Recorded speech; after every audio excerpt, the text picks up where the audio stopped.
Hi y'all. Okay, welcome back, Roby D's Garage. We are in the process of tearing her down.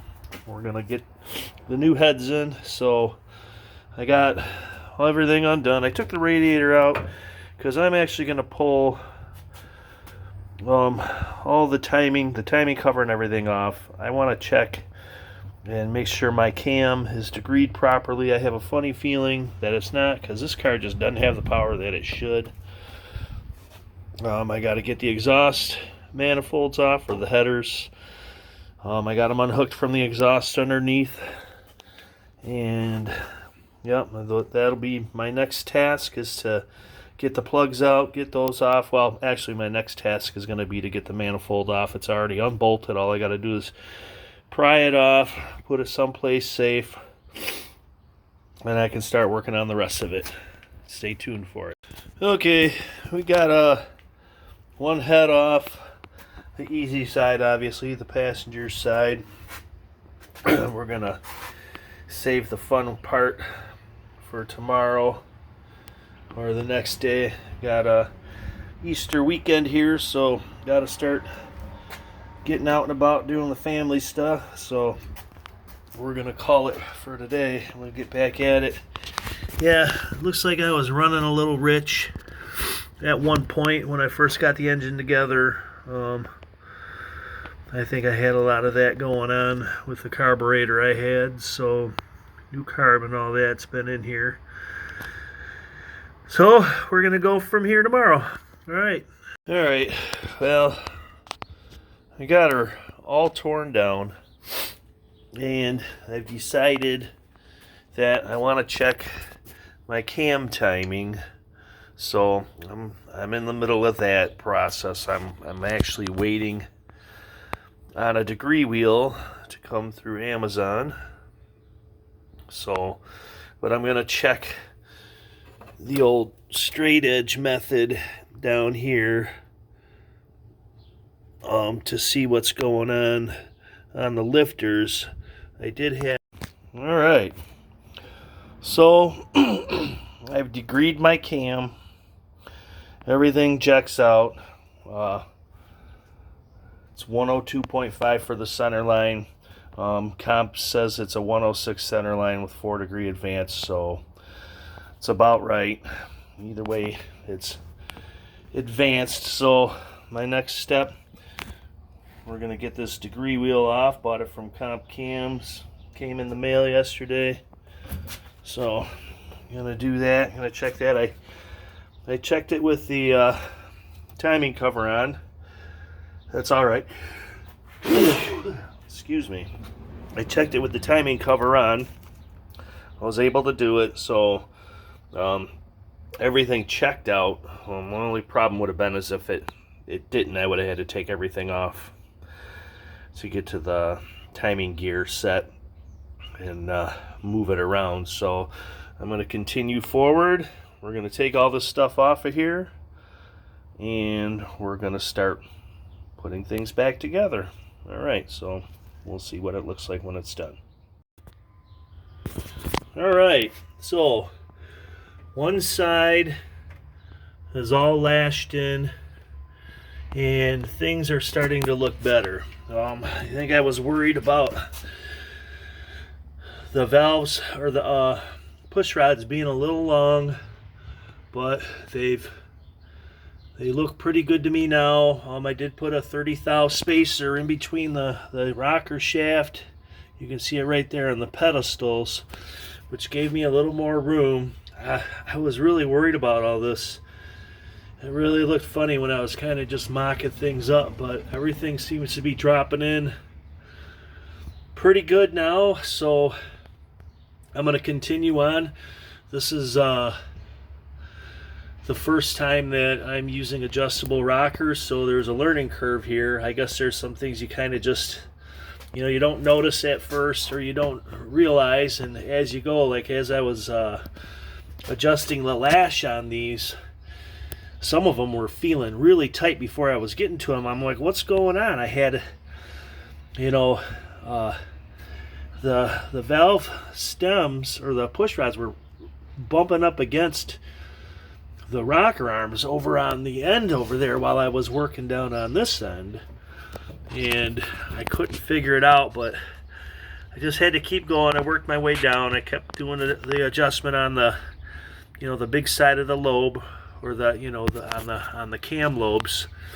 And once I got down there, it all kind of started to make sense, and it's looking like everything is looking okay. One thing I've noticed is, sure does seem like I have a lot more lift than I did with my stamped steel rockers, which makes me wonder if they were just so cheaply made. They were probably like a Dorman or something that I bought offline when I built this engine. I didn't, you know, something $50 set off of Amazon or something. So these look like they're pushing my valves down a lot more.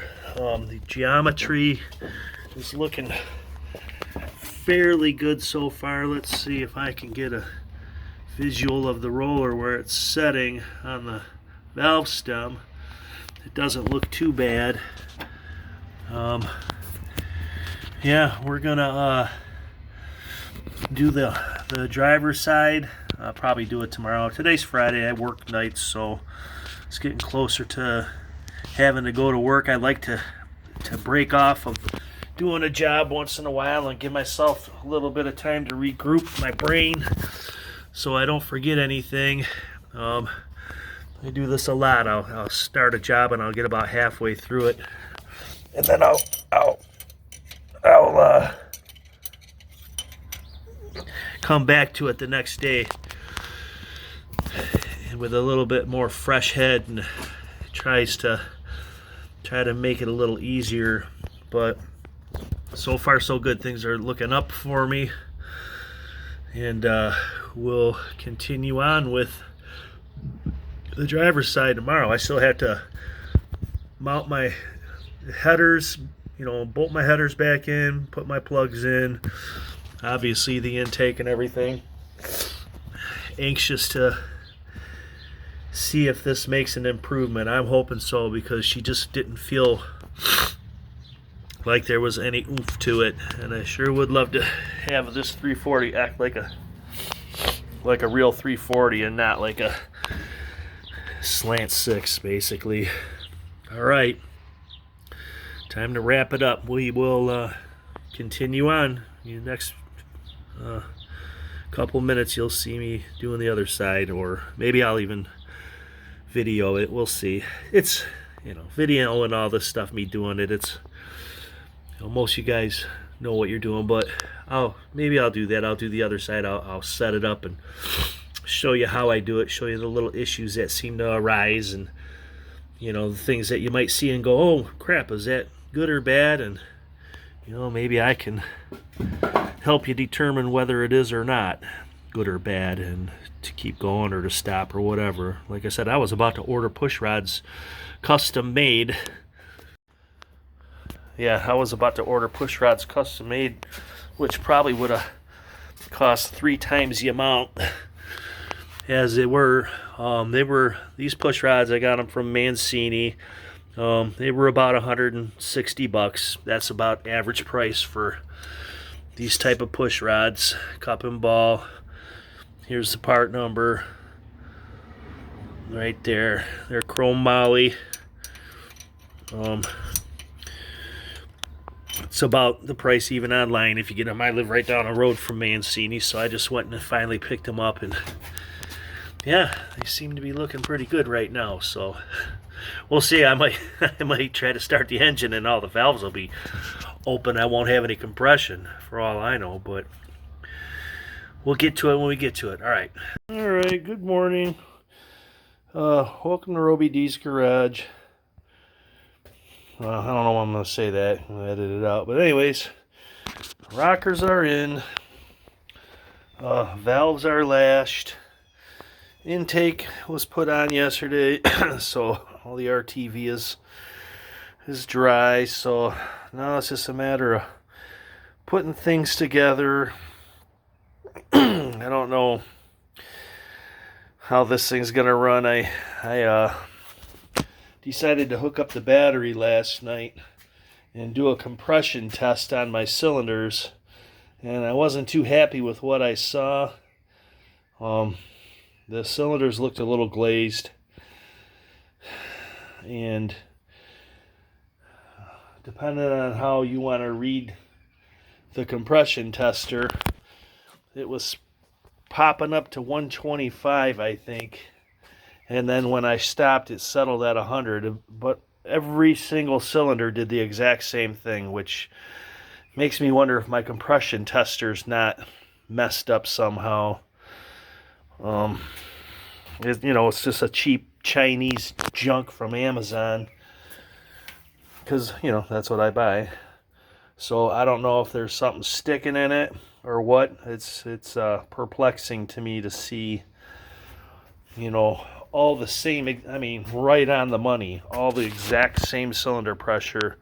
And you would think that if I was having some issues where I was losing cylinder pressure, that one would be higher than the other one, but they're all almost exactly the same. So I'm gonna just keep going. There's nothing I can do anyways other than, pulling the whole engine out and rehoning the cylinders and everything. So we're gonna keep putting things on until I can crank it over and start it and see if it runs. All right.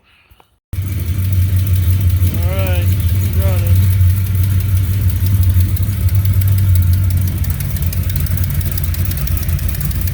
Definitely getting an exhaust leak.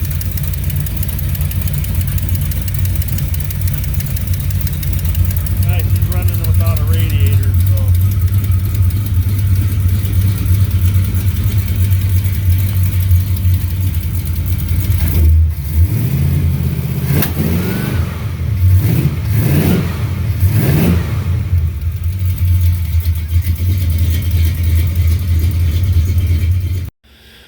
Well, she's all back together.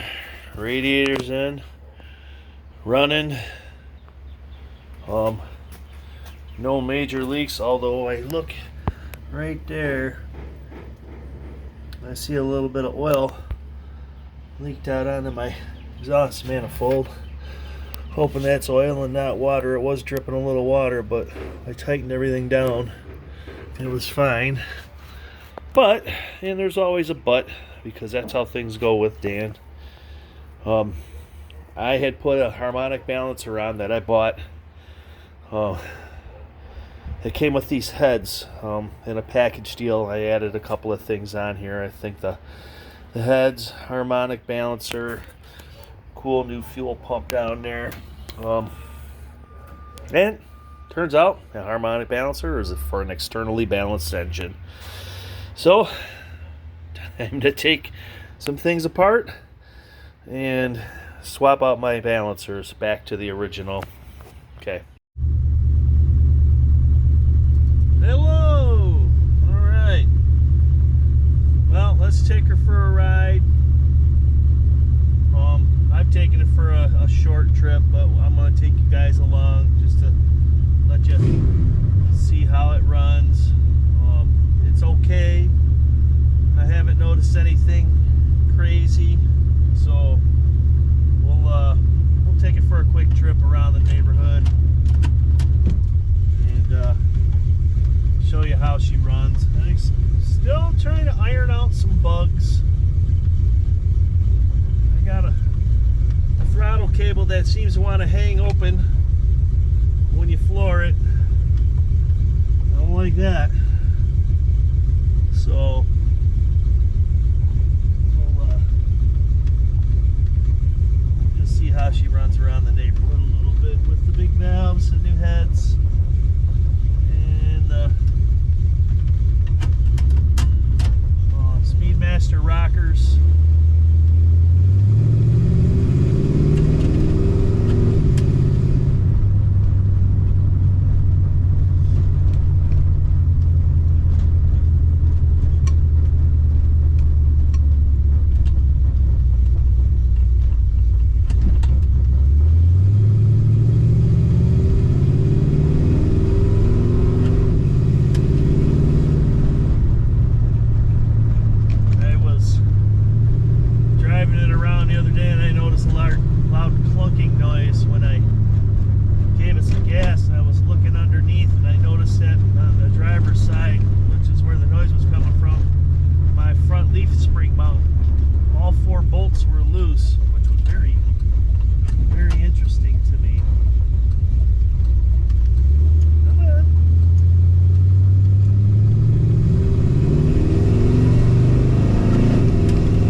traffic